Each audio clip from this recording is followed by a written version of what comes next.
Broadcasting from the depths of outer space. Hello, I'm alive. I don't know what's going on. By your command. Fascinating. Damn you all to hell! This is the Sci-Fi Podcast. This is episode thick. Oh, that's a good start. This is episode, not thick, this is episode 36 of the Solar One Sci-Fi Podcast. Who's on the show with me this week? Me? It's you, and what's your name? My name is Martin. I've thrown him for a I little. will talk about my life if you want. I'm Martin. I'm pleased to meet you, and I'm drinking coffee and yeah. Hello, Martin. I love science fiction. Me too. I like science fiction too, which is why we do this show. Hello, Martin. I just wanted to do it slightly different this week, just to throw you for a loop, shall we say? And I think it worked quite well. We're back this week again. Another show talking about the world of science fiction, some news about what's going on, stuff we've been doing at home, and we just want to share that with the world. So nice to be back with you again. So this week, what have we been up to? I was just talking before we hit record about a rather nasty audio from my neighbour who went a bit ballistic, and Martin was just saying how he wouldn't like to live with neighbours that sound like that. How are your neighbours where you live? Have you got nice neighbours? What you mean? Well, he's been restrained upstairs, the pensioner. Oh, that's right. The one that because you got flooded out, didn't you, or something? Yeah, I did. He's been restrained. They spent £3,000 on taps for him. Oh God. Okay. He can only put his tap on for 30 seconds. Yeah, because it takes him 40 minutes to fill the bath up, and then it's cold. Why hasn't he got the little hole in the bath, which actually for overflow? Wasn't he got the overflow thing? Well, because he's insane, isn't he? He don't know. I mean, he's a nice enough fella, but I think they're trying to put him into care for his own good. Yeah, but, okay. But things are on hold at the moment. But he hasn't done anything. He's been well behaved. Yeah, because when we talked about him before, I got the impression that he'd left, he'd gone. But it sounds like he's still around. He's still up there. And I've heard him. I was coming. I was letting myself in the other day. I heard him showering at the bath. Well, the shower, because when he gets in the shower, he gets 20-30 seconds, then he's got to press it again. Oh, which I couldn't. I was laughing my head off. I thought, karma, bitch, karma. So imagine that. Like if he wants to fill up a bath, it must take him about 2 hours because of the stoppage. Yeah, 40 minutes. Yeah. Oh God. Well, the thing is, I mean, what happens with it? Would you have to complain to somebody about? I mean, I don't know whether. If you're the owner of your own house, how does it work out? I phoned up the housing officer. I said, what are you doing about it? Yeah. I had to take legal action and then suddenly everything got sorted out. Yeah, well, like I said... She even came round and said, what do you mean? We've got a letter from a solicitor. I said, me and my neighbour downstairs, I said, it's if you don't sort it, I'm taking you to court. And everything was sorted. It was all done by. It was like magic. Suddenly, it all changed. It was all sorted out. Oh yeah. It's amazing what. Isn't it funny? It's funny when that happens, isn't it? But you don't. I mean, it's like my in-laws. They lived in Chessington for many years, and they've got new neighbours who have decided they want to breed Rottweilers. So they breed dogs. I know. And so they've got this massive, because they've got a really long garden. They've paid about, I don't know how many thousands to get a huge fence put up along their perimeter of their garden down to their garage, because they've got Rottweilers and stuff. Yeah, I mean, it's just, if you're going to do that for a profession where you want to breed dogs, don't choose a little suburban kind of semi-detached house in Chessington where it's really busy and stuff. This is what I'm surprised with people. What with the wild party we had the other week, where there were people who were drunk boxing and throwing bottles around, and then the audio of this neighbour effing and jeffing the other day. It's the lack of kind of comprehension of other people's wants and needs. They just sort of don't give a toss, basically. And I always find it quite surprising how people can just be so inconsiderate. But I don't know whether it's just it's the state of people as they are. I don't know. I don't like it myself, but They're getting a bit worried. I've had a letter from council. People are getting a bit worried around here. What about this this guy? No, I live in Notting Hill, so it's carnival time coming. Oh, they're not saying a carnival. I live on main route of it. Yeah, they are million. I've never fancied the look. I've never been to it. I've never been. I went once when I first came to London. It didn't look very nice to me. It looked a bit dodgy to me. So. Well, it's just so many people. So then, won't some people still try and do something even though they're not supposed to? Well, they've not banned it. They're not having it this year. But apparently, they reckon that there's going to be big parties. Yeah, that's what I was going to say. Individuals might try and do some kind of representation of it, even though it's not actually they're happening. having it online. Don't ask me what that's about. Oh God! Well, how are you going to have a carnival? Why do they bother doing that if they're doing it online? You got to look at your screen and go way to the TV screen or something. Well, I mean, normally it don't bother me because Thursday night I'm through door. And I don't come back till the Tuesday, you know? Yeah, fair enough.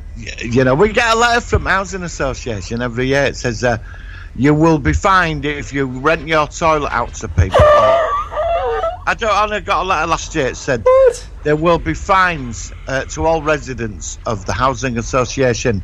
You will be fined if you let people use your toilets and charge. And if you use in your flat or house to put people up. We will know about it. Everybody gets a letter every year. Do you know what I mean? Oh my God, it's pathetic, isn't it? It's really bad. But most people that live local, they all go away that weekend. So yeah, you know. I think I would. I mean, we have the Great South Run in Portsmouth. That's nothing like that. That's just a load of joggers. And every year, the cameraman goes on the TV. And I see myself on the TV waving, and it's quite fun doing that. But that's not too in your face, and it's not directly outside my road. It's near my mum's road, so it's. But that's the major thing we get.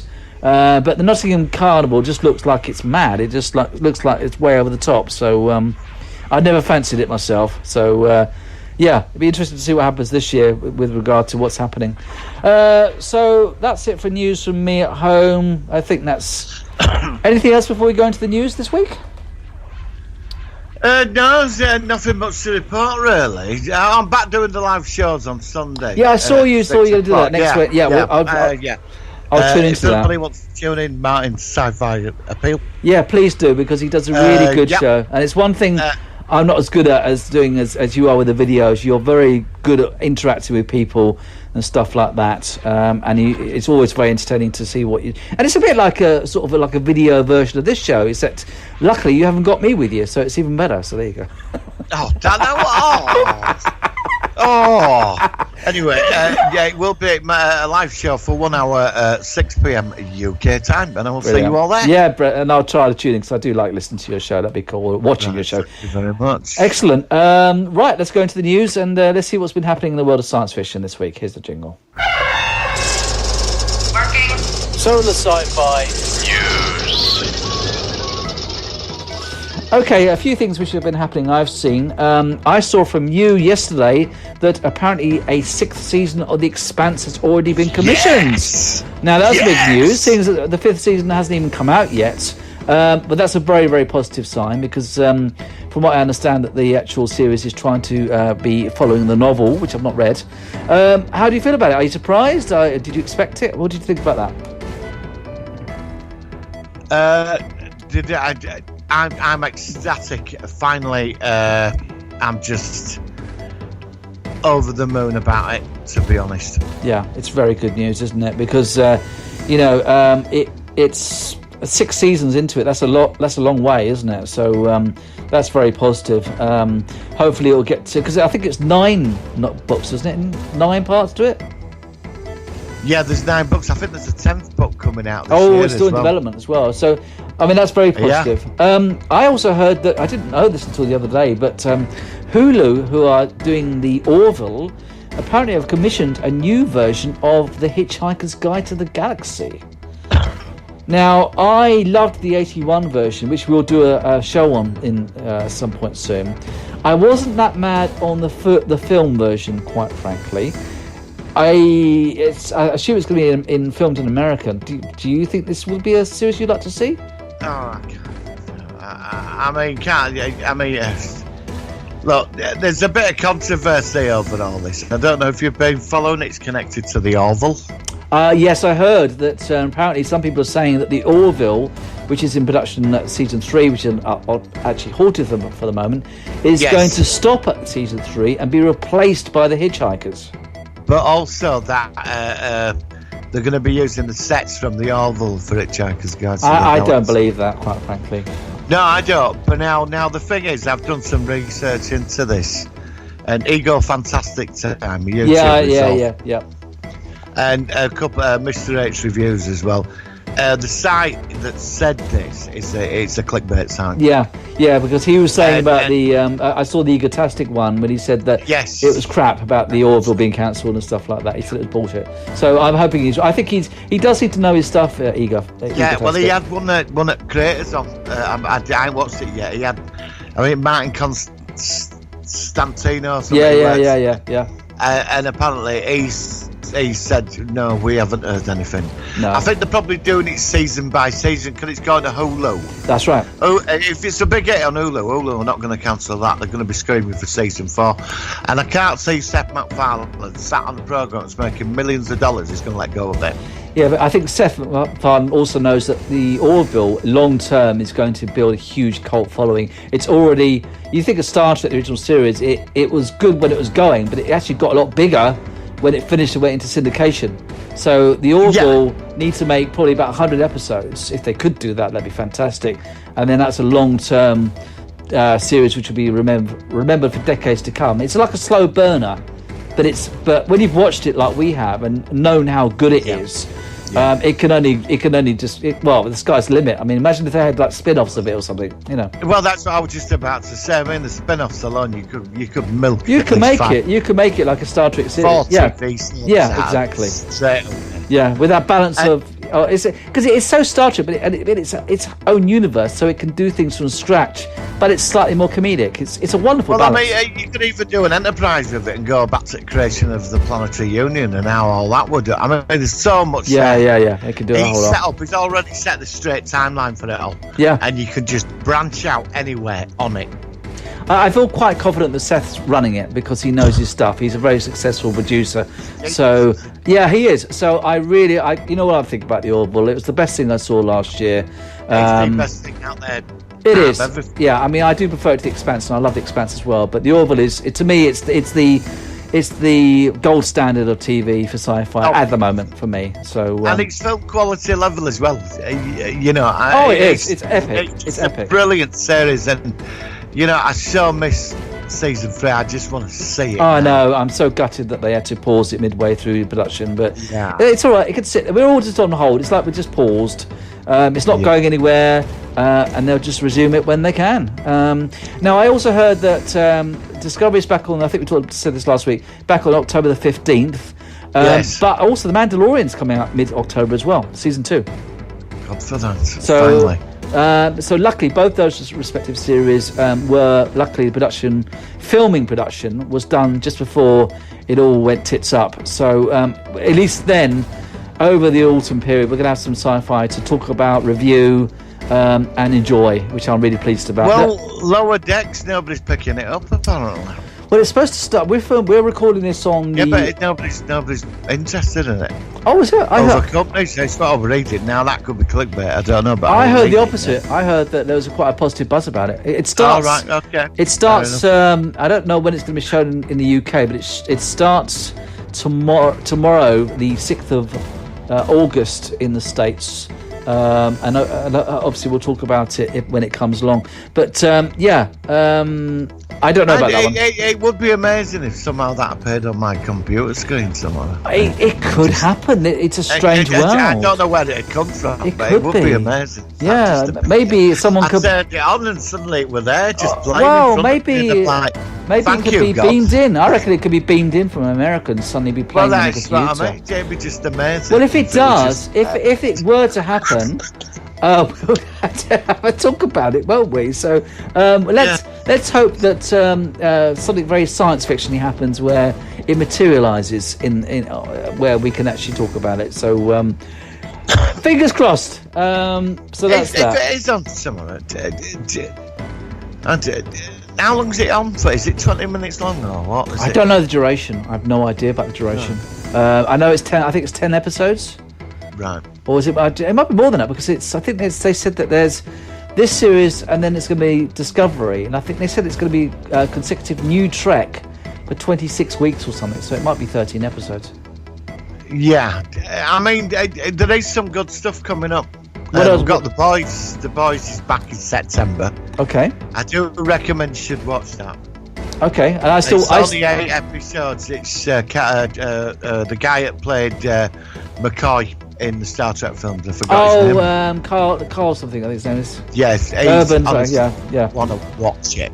Yeah, I like him. He was good in the. You honestly watch the 8 episodes. And you have got to see. You got to see Russian Doll as well, the Groundhog Day series. Yes, I've been. It looks quite interesting. I really love it. I can't recommend it enough. It's what I was really blown away by it. It was really good. That'd be interesting if that just appeared on the computer.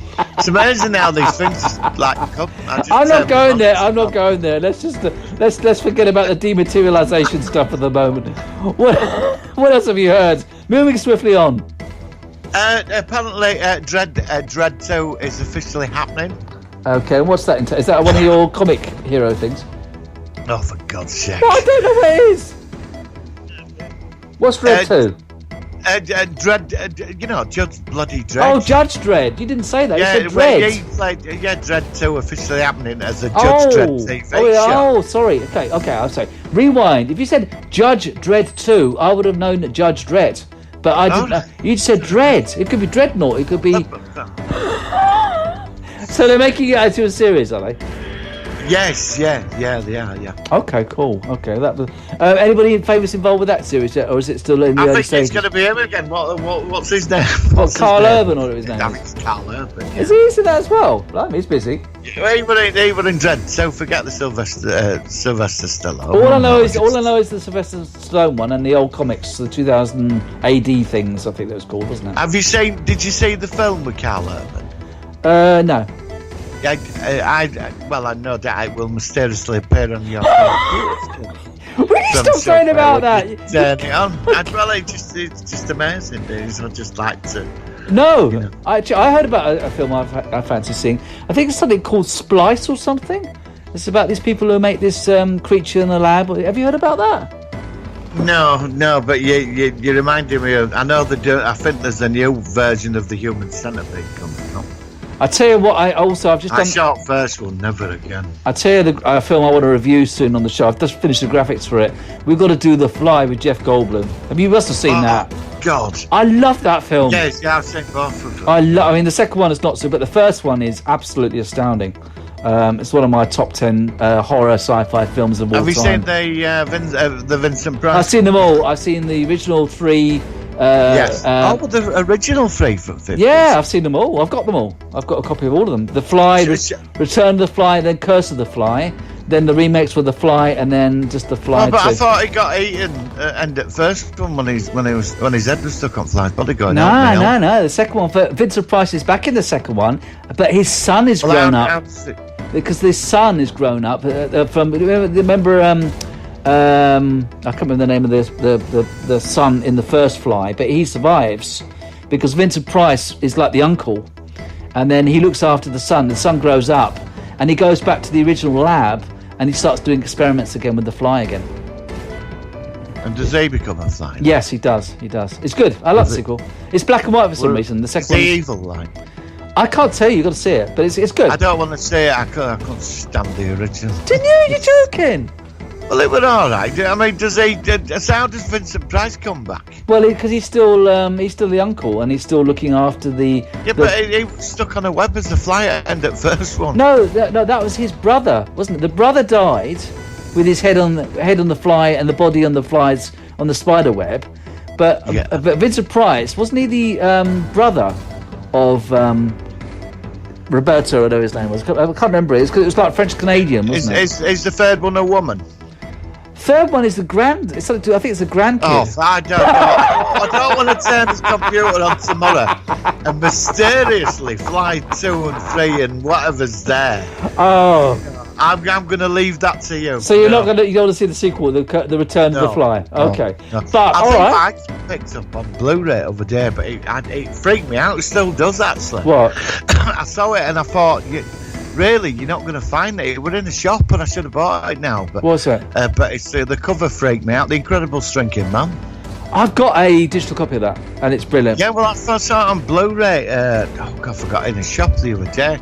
And I looked at it and it had him like fighting that spider, and I thought, that's a classic. Because I saw it as a kid and it really me too. Well, the original Fly freaked me out when I saw that little. Come on, at the end, help me! And he's on the spider's web. I remember that, and the cat goes through the transporter. That scared the bloody living shit out of me. That film. Family cat. I know, and it was like, meowing in the. It had no form. I don't know how it was able to meow, but it was meowing through the wires. You're not going to leave him down in the cellar, are you? And you've gone to bed with all what's running about in there, are you? Oh no, I was thinking about the Fly with the cat. You're talking about the cat in the Shrinking Man. Fly Days. Well, it's like they're both the same thing. They're very similar. They're very similar, actually. But I don't want to wake up tomorrow morning and find that on the screen. No, but you do want to review the Jeff Goldblum The Fly, though, because that is... Yeah, of course I do. That's a classic, definitely. Brilliant, okay. Any other news then, because we're going off into some tangents today? We always go off on tangents, but that's our love for sci-fi. There is some, actually. Alex Emmett's doing accent art. He's had his channel removed off YouTube. Oh, what? Oh, I'm fed up with Axonar. I paid 20 quid about 30 years ago for the...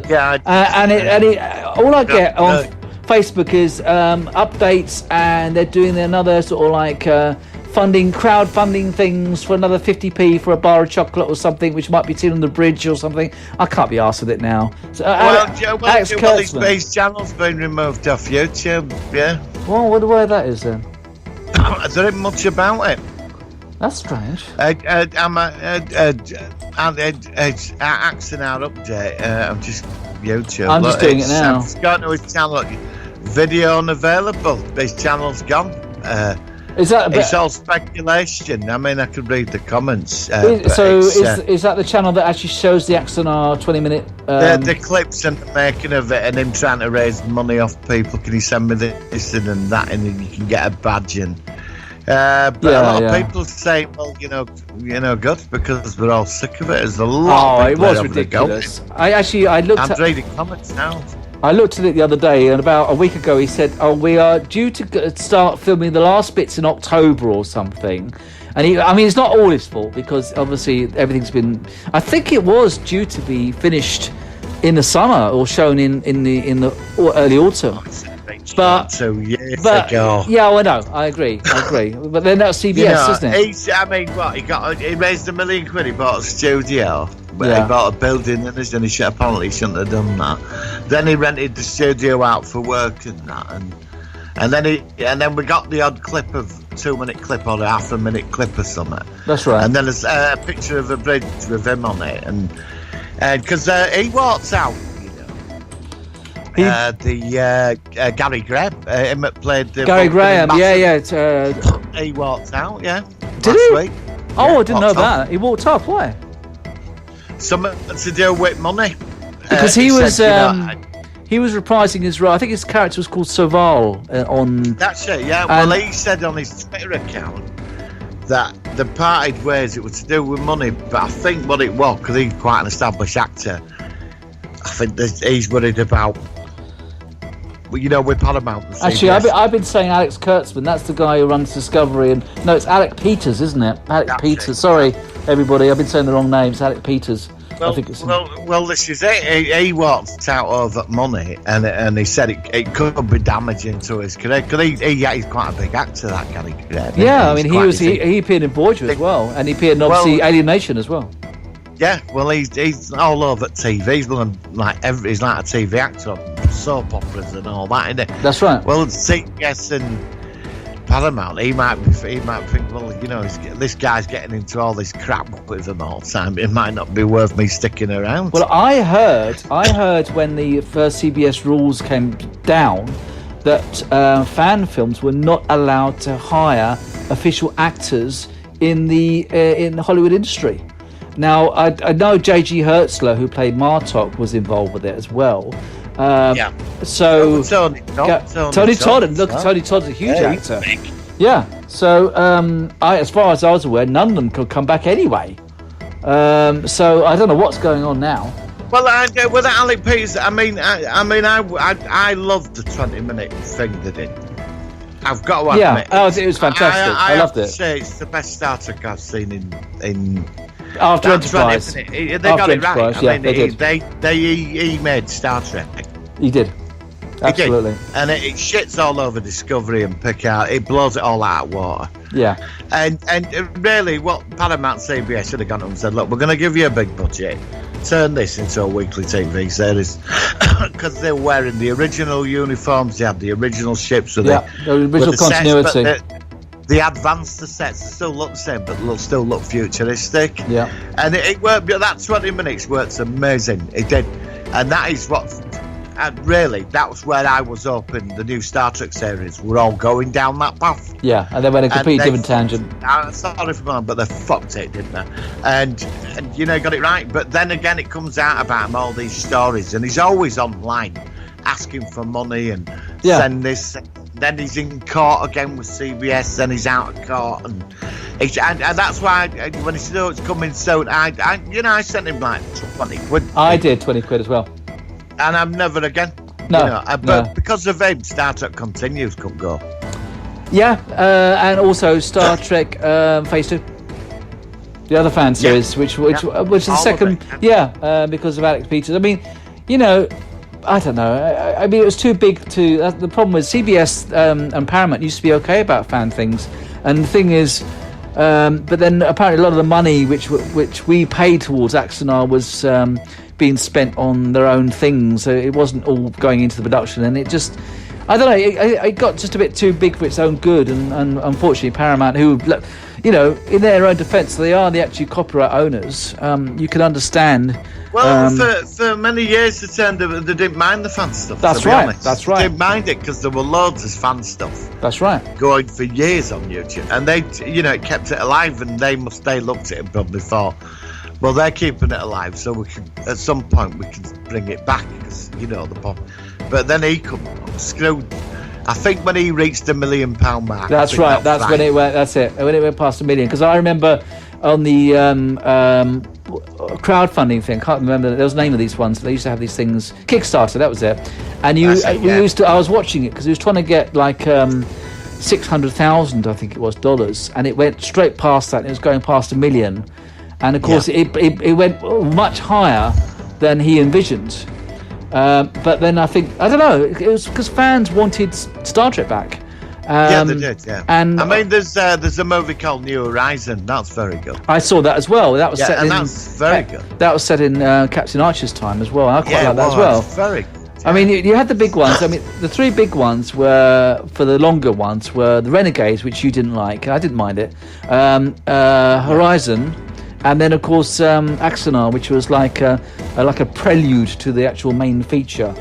But I mean, I'm looking at on Facebook, and he's still on there. It says Axanar was live yesterday. Chat all things geeky, and newsletters. Trek After Dark, and it just goes on and on and on. Here we are. What's this? Here we are. This follows on what you said. On Wednesday, Gary Graham announced that he will no longer be playing Saval in the 2 Axanar sequels. This was what Gary posted on Facebook. For those who wish to know what happened, it's complicated, and I don't wish to malign anyone. The parting was amenable. I just weighed the amount Alex was willing to pay me versus the career liability my association with the Axanar project was beginning to incur, and risks need to be compensated. And we just had a disagreement over that compensation should be, and neither party would budge. The end. So he says, nothing but respect for Gary as an actor and person. But I thought they nearly finished all the scenes. So what does that mean? If he's gone, I don't know. It's going to be a total mess. It's going to be a total bloody mess, mate. See, I'm not following it anymore. No, I mean, I haven't until you brought it up, but it's still just a complete like shit mess. If it pops up, I'll review it. And... Yeah, I mean, we could do it. We could even do a joint review if you like. I'd like to talk to you about that. We could have a watch party, actually. I'd love to do some of those with you at some point if you fancy it. I don't know how you do it. Do it on Facebook Live. You have a watch party. Oh yeah, because you've done that with 1 or 2 episodes. I don't know. I've loaded the podcast up on Watch Party. Yeah, I watched it. You don't interact. I don't know how you interact with it. But I wouldn't mind some more of these StreamYards where we sort of like do a joint thing and we can talk about something. But why don't we do a weekly one when Discovery comes back? Oh yeah, yes please. I'd love to. I'm actually. Why not do it 1 hour a week? Yeah. On a weekday or something. Oh, we could do it on Zoom and record it. Yeah, and they could just release talking about it. Yeah. Yeah. Okay, that'd be cool. Count me in for that if you fancy doing that. So we got the podcast, and then while Discovery's on, we could do a 1 hour special each week on Discovery, and we could post links as well on the podcast, which means that more followers will go your end. And we'll just this is yours, so I won't put it on my YouTube page. It'll just be all your stuff for your channel. And then hopefully, it might even help you out and get some more subscribers. So, go for it. Brilliant. Yeah. Excellent. Anything else before we go on to our topic of the week? No, that's it. That's it. There's no more news. I'm looking. No, nothing. There's no spacey stuff this week either. No, but we had quite a lot of chat though. We had some good discussions and stuff. So we kept us talking. Right, let's hit the jingle and go into our focus of the week. It's the Solar Sci-Fi Focus of the week.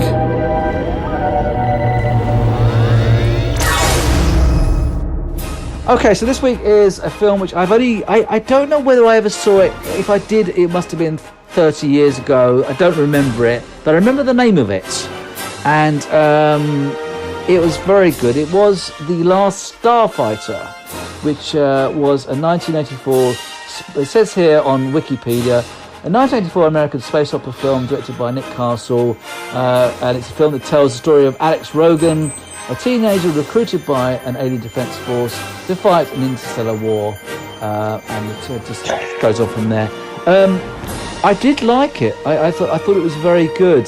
It's funny watching an older film now in 2020 than when I should have watched it in about 1990 or something. I like the fact it apparently had very, very early CGI. And it's funny because before I wanted to review this, I sort of looked up some information, and it did remind me, even though it was different, a bit of Tron, which was another Disney film made about the same time, because it both featured a person who liked playing video games, and it sort of like follows on from that. Obviously, Tron goes into the video game world, and this film focuses on a man who's playing a video game as almost like a training for the real thing in space. But I liked it. I thought it was a well-made production. I recognise Dan O'Hurley, who played the evil guy in Halloween 3 Season of the Witch.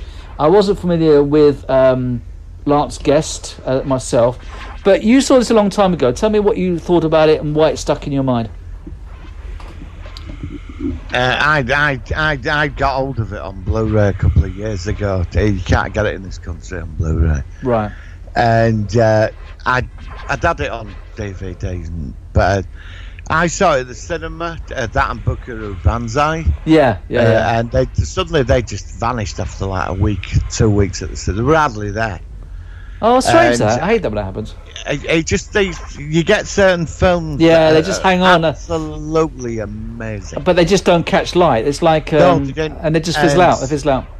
I went in there. I think I must have been 18, and I sat in there. It was in the week, in the middle of the afternoon, and I was Alex Rogan for that 2 hours, and it pissed me off when I had to walk out of that cinema and get a bus home. Because reality was outside. Yes, yeah. I was Alex Rogan. And as soon as it came out on video rental, I kept renting it all the time. I wouldn't stop renting it. And then eventually I got to buy it. And I just love the film. I think that film, it's interesting because you've got the Spielberg era at that time with E.T. and Back to the Future. And yeah. It's all set in the suburbs. Yes, that's right. Ferris Bueller's Day Off. Similar sort of location. Films, it's always in that location. Yes. But with this guy, he's in a trailer park. Yes, that's right. In the back arse end of nowhere. And all the family's skint. His dad's not about. His mother's bringing him up. Shit. I mean, it's a nice trailer park because everybody's quite nice. But it's still a trailer park. And he's a kid that dreams that he wants to get off somewhere. He wants to get out. Get to college with his lovely girlfriend, Catherine Mary Stewart Masterson, I think she was called. Yeah. She was quite big back then. She was in Night of the Comet. Yeah, I was about to say that. Yeah, that's what I remember from him as well. And and you could sort of relate to that. You could sort of, because at that age you had dreams, and and he conquers this video game. Suddenly this cool alien turns up in a outer space DeLorean. Flying car. Yes, that's right. Takes him off to another planet, and he thinks, what's going on? Signs him up to fight an interstellar war. That's it. And you're into this entire situation, and then you've got the robot duplicate.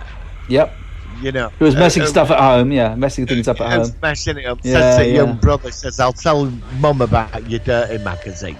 and it's great scenes like that when kid wakes up, little brother, and his head's on the table. And it's just a super. Yeah, it's a cult film. It's a very cult film. And it's magical. And this poor Alex Rogan, who we're all just, I want to leave and do something with life.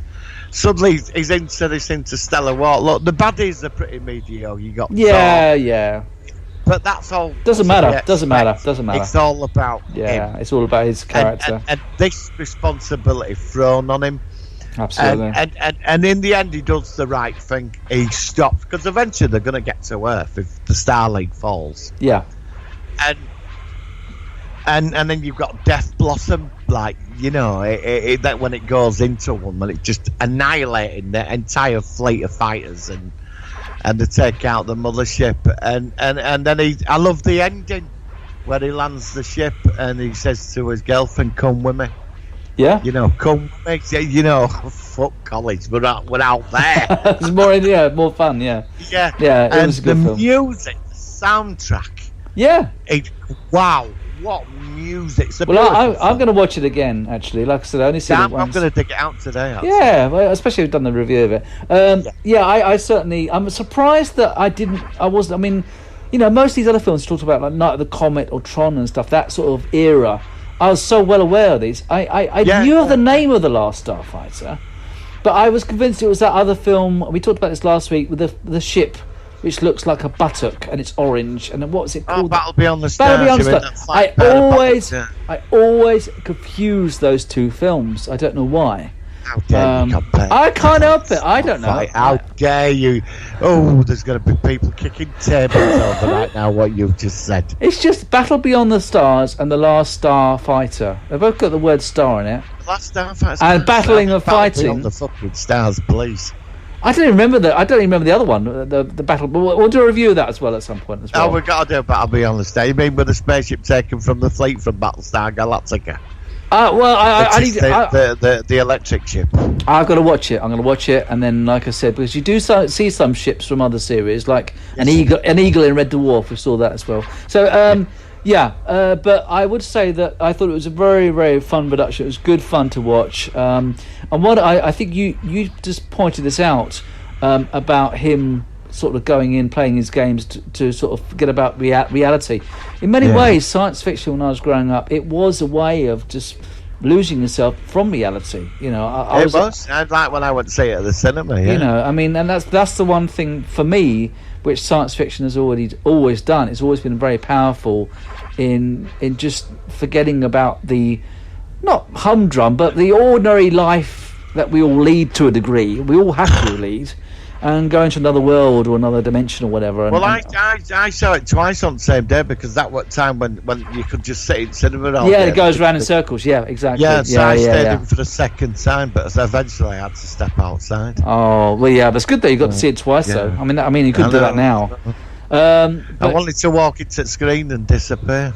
But it's definitely a good film. I'm really glad that I watched it. I don't know how. I think you told me about it, which is why I got to see it. I did. So thank you for that. You'd love it. I knew you'd love it. Yeah, it was good. Did you know? It's worth buying the Blu-ray, to be honest, because the documentary they are on YouTube. They was one of the first films to use computer CGI. That's what I was going to say, because at the time, both this and this, for some reason, irrespective of what you just said, it did remind me a bit of Tron. And both this and Tron, exactly the same time, had the distinction of being the cinema's earliest films to use extensive computer-generated imagery to depict its many ships, environments, and battle scenes. I'm going to tell you scenes. an historical fact now, and Go on. You're going to be shocked. Okay. When Star Wars when they were setting up to film the space scenes, that company that did them effects, they approached George Lucas at the time. Instead of using models, said we could create. Oh, that wouldn't have worked then. No. On CGI, and there is footage of extra fighters. Really? You can, back, but they turned it down. It was deemed very expensive. So what did it look like? How was it quite? I mean, it wouldn't stand. It's CGI. It's pretty. Actually, it's pretty bad. You can't help it. I mean, if you type it "Last Starfighter" documentary, you'll see the clips of it. Okay. But they tried because it was the new technology at the time. Some computer had come out. It was something to do with, weather readers. Yeah. Back then they had some kind of machine that did something with screen. It was something to do with that. That's where all this sort of come from, this technology. It's pretty weird how it originally started. Because you're more technical than me, and it was pretty interesting stuff. Which it was seen. It's dated, but I think Star Wars would have been, if they'd have used that, I don't think it'd have worked. No, I'm actually glad about that because a good example of this, although it's a very different film format, is The Thing, where the 1982 version was done with live action models, and of course the prequel in 2011 was CGI. Although originally, was that CGI, the prequel? Yeah, and I bet there are a lot of people. Originally, it was filmed with proper animatronics in the way like in 82, but in the last minute the company decided to scrap that and change the Thing creature to CGI. Now I actually liked the prequel. I actually thought the prequel was quite good. I think it's great. And a lot of people hate it, and I went to the cinema to see it, and I was a huge did you see it at the cinema? Yeah, I mean I was a big fan. I mean the Thing, which we've got to do another, sorry, I know we're going on a tangent here very quickly, but The Thing is one of my all-time favourite sci-fi horror films. So when I saw the prequel, especially at the end of the prequel, which dovetails in the original, I loved it. I really thought it was good. And the CGI, even if it was a bit CGI, I don't care, it worked for me. But going back to Star Wars and The Last Starfighter, I mean, obviously the models were very CGI in the film, but it was fine. It was, it reminds me a bit of some of the CGI you got in things like the 80s Twilight Zone and things like that. It was fine. It held up fine. Models obviously then were much better, and I'm really glad that Star Wars didn't go the CGI route. But this film, it worked fine. It probably worked better as CGI in Tron because it was a computer-generated world. Yeah. So it could look a bit more artificial. But as far as I'm concerned, the special effects, they were great for this film, and I've got no problems with them for the time that they were made. Well, about 3 years ago, Lance guessed it came out they were going to do the sequel was on the cards at Last Starfighter. Right. And it was on the move. It was actually coming together, and then they were going to turn it into a TV series. Yeah. And there was quite a lot on the internet about it. This TV set last. Everybody were getting geared up for it, and then it all just vanished. Oh, I hate it when that happens. Yeah. Because that's something. I mean, definitely. The Last Starfighter, we should do that in yay or nay. It's where would it have gone? We could do that in a forthcoming episode, definitely. Because it leaves it open because I don't know. Yeah. But that's the thing. He was going to be in it, but obviously it might be. Obviously, it's set 30 years later, and he'll be like a general or something in Star League, or But I did look forward to seeing the sequel of some kind. They were going to say it when his brother was the next one who follows him up, but.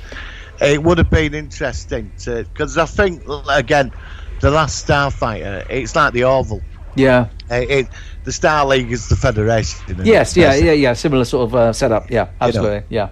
And that's where you could go with it, and then you've got the Kodan, who are like the baddies and other aliens and I mean, there's so much. Absolutely. You could do with Last Starfighter. Yeah. What did you think of the Gunstar, the ship itself? I don't remember that well, but I thought I remember because I went to the graphics for it. It's sort of like it was a thing which landed like a rocket on the graphics. Yes. I thought it was pretty good. Yeah, I mean it was cool at the end when you saw it land, and they went back. He went back for the girl. What did you like it? What did you think of the design yourself? I found it was a long range. It obviously had light speed, and it was a long range craft. It was big. Yeah, it was quite big, wasn't and its firepower was incredible. Its firepower. Yeah. No, it's good. The it was death good. blossom thing. I mean, that's definitely a new one on me even today. I mean, the only thing I don't really remember that much about the film was the baddies, the aliens. I don't seem to remember much about them. Well, I mean, didn't you get Zoro, who was the son of the president of the Star League? I mean, he was quite a typical baddie, wasn't he? Yeah. Teamed up with local barbarians and then wanted to had issues with family and wanted to take over Star League and become an utter dictator, but obviously, you know, he escaped and you left it open to the sequel, and he's got a bunch of followers, and that's it. I mean, obviously he'd be the main protagonist in the series or film, wouldn't he? Yeah. But then Yeah. he'd obviously have to team up with some, like, the Kodan race or whatever. But there's so much it could be, like, in that film. I mean, I love that general when he had that visor figure. When he got annoyed, it opened up. I remember that on his helmet. Well, I mean, it's had some interesting moments in it, didn't it? But I mean, it certainly stood out. So, yeah, I mean, I'll sort of wrap this up now. But I did like it. I thought it was a very good production. Yes. I'm very glad that you recommended it to me. I'm surprised, like I said, that I didn't see it beforehand. But it's certainly one which was definitely worth the focus of the show, and I'm looking forward to seeing it again, because obviously the second time around you'll look out for things that you didn't spot the first time, which always makes it fun. The film, before we go on this, the film I connect with it at the same time as Buckaroo Banzai. They were out at the same time. And I saw both of those recently as well, so it's funny how Have both... you seen Buckaroo? Yeah, I don't remember that well, but I liked it. Yeah, we'll do that as well. That next week. Yeah, Buckaroo Banzai. I can't do that yet because I haven't done the graphics for that, but we will do that in due course. I've done a ton of graphics, but yeah, we'll definitely do that in the future show, and I'll look forward to discussing that with you again. So yeah, just to wrap up this segment, very good film, definitely one you should add to your sci-fi collection, and thanks again, Martin, for telling me about it in the first place. I appreciate that. Thank you very much. Now we are going to go into Cancelled Nay It's Here to Stay, but I just wanted to quickly feature something which I would have put in the news, but I forgot. But I want to just sort of dovetail it in here. As people are aware, the astronauts came back from space this week, after being up there. Hola! No, that's a blooper. Right, let's start again.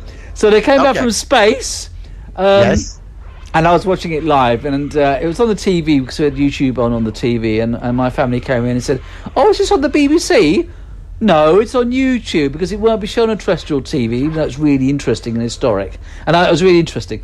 And the reason I'm bringing this up is that it was very strange. About one point, they had this interview with this lady at NASA, and there was something really weird happened to her microphone. And when she talked, she suddenly sounded like she was either a demon or she was an alien being.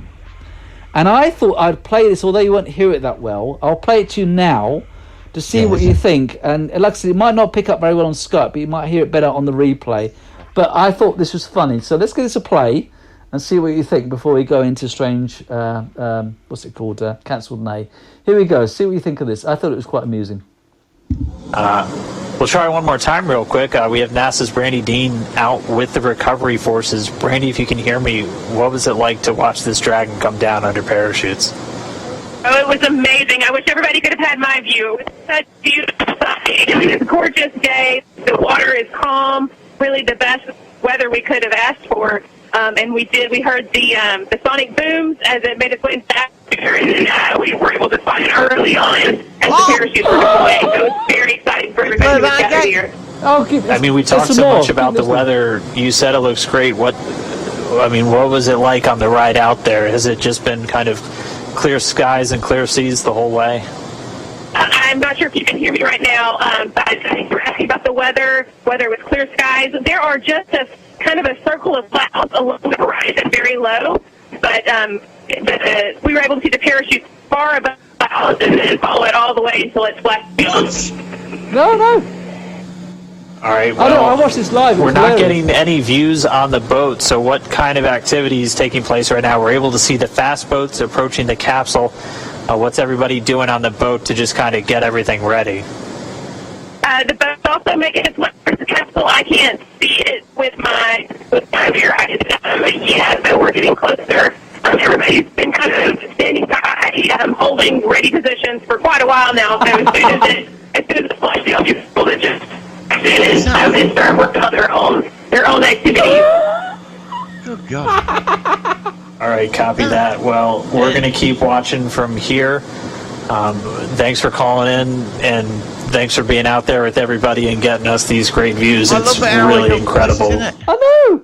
It's like you've got the devil on other side of the phone, or exorcist, or I dare to say a reptilian human hybrid alien. And he's like, yeah, it's okay. You have a nice day, and again. I pooed myself when I first heard that. I was so bloody I did. I thought, like... that was not me mucking about. That's not me mucking about with sound effects. That was how it was. And I actually I put it on YouTube. It was that funny. And somebody... It was really funny because when it was live, and then... Because, like, when it's live, you get, like, the chats, and it was because it's really busy. And somebody put on there, "We are the Borg." It was really funny. Yeah. I mean, but what I loved was the presenter dude who didn't even question it. Yeah, went straight through it, just completely sort of like wasn't affected at all. He just went barreled in at all. Anyway, that was a rare extra thing, but I just wanted to share that because I thought it was hilarious. Right, we're running out of time. Let's quickly go into cancelled Nay. It's here to stay. Are you ready? Here we go. Yes. Cancelled Nay. I can hear loads of static. It's here to stay. All right, Martin suggested this just off the cuff. Really good idea. I wish I'd thought about it myself. Of course, it was Stargate Atlantis, which we've still not reviewed yet, but we're going to. I'm a huge fan of Stargate, and I know Martin's a big fan as well. And he, basically, I'm talking about Martin when he's not here, when you are here. But Martin made a very accurate assessment that Stargate Atlantis, although it finished, there was so much more it could have done and where it could have gone. So let's go off the cuff. At the end of season 5, Atlantis had gone back to Earth, and the Wraith the big super Wraith ship was destroyed, but they could have done a lot more. So what do you think they should have done if it had been renewed for season 6 rather than going with Stargate Universe? Right, well, before we get into EA on there was the planned movie, and it was called Return to Pegasus. Yes, you're right. So they take Atlantis back to Pegasus, because they have that new drive, Insta Drive, where you could just jump somewhere instantaneous. That's right. Well, why can't they get them back from Stargate Universe like that? Oh, I think that I think the universe is universe. Also, how would they get the technology? Would they get it through the Stargate? Because they can't connect. They might need. But Atlantis jumped from Pegasus Galaxy instantaneously to Earth. But I think the Atlanteans have been working on something called the Insta Drive, and they got when that Wraith super ship when it took them zero module power 0 point modules, yeah, ZPMs. ZPMs, yeah. Okay, ZPMs. Oh, ZPMs.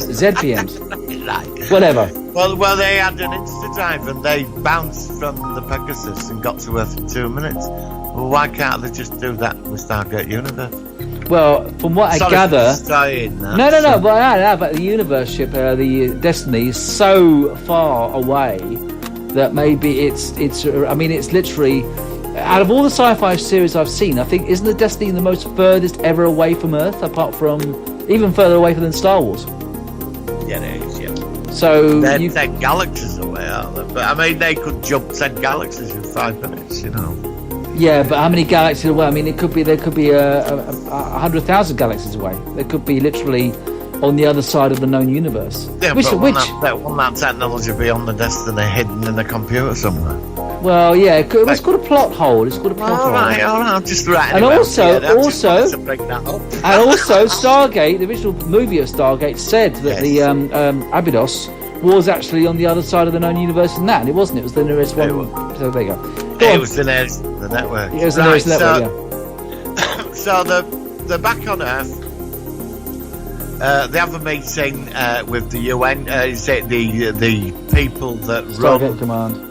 Stargate? That IOU, is it the that civilian organisation that got put in charge of it all? Oh yeah, Mr. Walshy. What they call it? I should know this. What they call? Oh yeah, I can't think of the name. But go on. Well, it's decided that Atlantis, they download a lot of the technology from Atlantis to Earth, and then they bounce it, insta-drive it back to Pegasus Galaxy. Because after Wraith turning up in a super ship, they realise they have to have a presence now in the Pegasus Galaxy. Now, all the less developed races, when they put the Atlantis people on trial, with the help and the aid of the Atlanteans, they end up forming like a federation in the Pegasus Galaxy. They create they bring a lot of the human races together, especially the more advanced ones. Right. Them at our level of technology, and the Jedi are on the council. Jedi, yeah. That makes sense. But they're up to, you can't fully trust them. But then over time, they start taking the fight to the Wraith itself. They start taking fight to the core of the Wraith, and unifying a big chunk of the Pegasus Galaxy. I wouldn't mind seeing some more of the Pegasus Asgard, because we saw some Asgards out there. Yeah, that could be. And what about the replicators as well? Well, they because got done, didn't they? Did they all get destroyed at the end? I mean, because the replicators in Atlantis. Actually, no, they didn't, because Dr. were in charge of it at the beginning. She come back as a replicator. Elizabeth Weir, yeah, and she's left floating around somewhere in Pegasus Galaxy, so she could have got picked up by a Wraith ship. Yeah. And they all took over, so you got a new Wraith. But it was mentioned by the other Asgards that there is other highly advanced races in the Pegasus Galaxy that shield themselves. Which we've not actually encountered yet. Yeah, I mean, do you remember the episode, I think it was called Daedalus Variations or something like that? It was an episode where they ended up going into different parallel universes. Yes. And there was this new race that we only saw... in the Borg ripples. Yeah, they were very Borg-like. Very, very Borg. And I think I heard somewhere that they were proposed, if the series had continued, to be a new adversary in season 6. But as you say, they were very Borg-like. They didn't seem to be very different from the Borg. Well, there could be like a creation of Wraith and Replicator merged together as one. Yeah, I could see that. Where instead of like replicating, they feed on life force energy to keep themselves alive. It's like replicate Wraith together. And some experiment. I would have kept Michael alive, running about. I like Michael's character. Michael was quite a good character. He somehow survived that fall. He survived. Yeah. He somehow teleported out as he was falling down, and he comes back. He's a bit messed up though, and he could be the creator of that new experiment of the Wraith Hive. I'd have some of the ancients as well in the Pegasus Galaxy up to stuff. Like there's not an Ori, but there's an evil ancient interfering. But I'd form that there was some new races now forming an alliance against the Wraith threat, and I'd focus on that. That's where I'd say the Atlantis lead that alliance. But I mean, it also really, I was a bit underwhelmed with the Wraith to a point. I didn't mind them, but I think that in some ways, in some episodes they just did the same thing every week. I think a new race, same as Stargate SG-1, at the end of season 8, it came out with the Ori, which really shook things up a bit, and I think they did really well.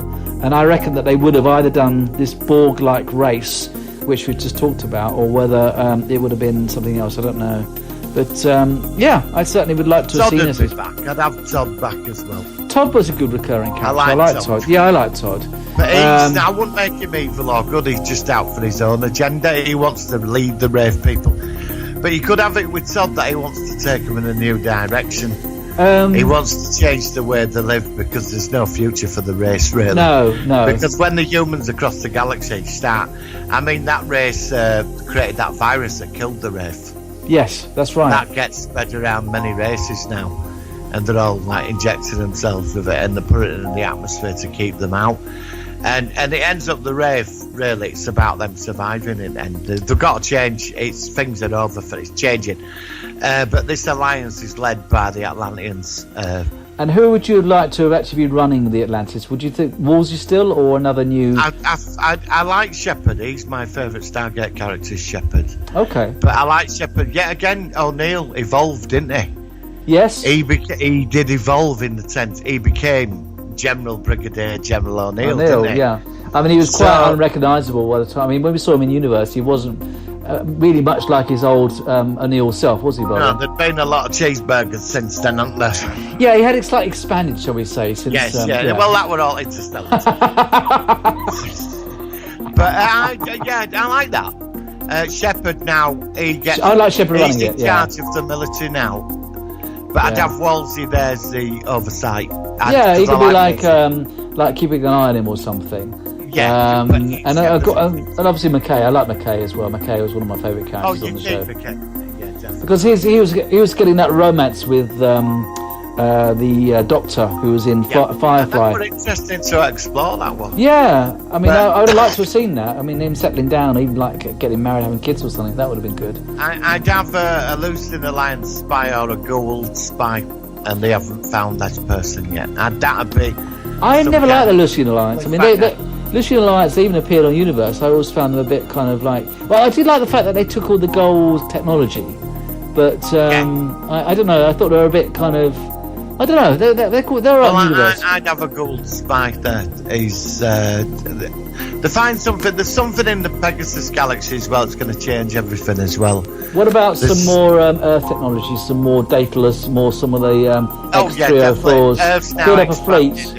Build a huge fleet up. I mean, that's what I love about Stargate. By the end, it was really becoming out there. It was like getting a fleet of ships. Yeah, they were building them. No, yeah, exactly. But I mean, what could be good is as well that back on Earth,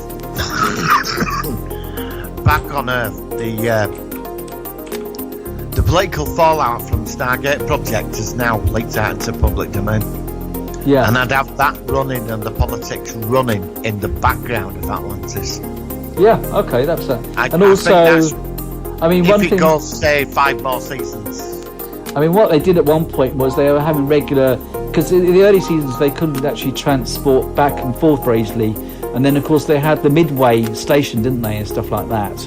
But it would have been. I mean, do you think it would be better if it had been more cut off again, or whether it would have maintained? Well, when the Asgard died off, they gave them a computer. Oh yeah, because they did. Yeah. Where the scientists. Yes. Area 51, which is now full of scientists from all over the world. Working in Area 50. It's expanded. It's now a global. Yeah. There's a global. That organisation that runs Stargate Command. That's now a global thing because they realise that politics of all shit on Earth, all wars, all this like stuff that's been going on here is now there's a bigger picture. Yeah. There's been three. How many attacks on Earth? 4 attacks. First you had what they call him, Apophis. Apophis, yeah. And then you had Anubis, and then you had with 30 ships surrounding Earth. Yeah. And then the Wraith supercruiser.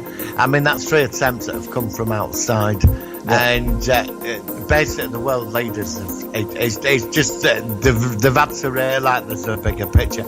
I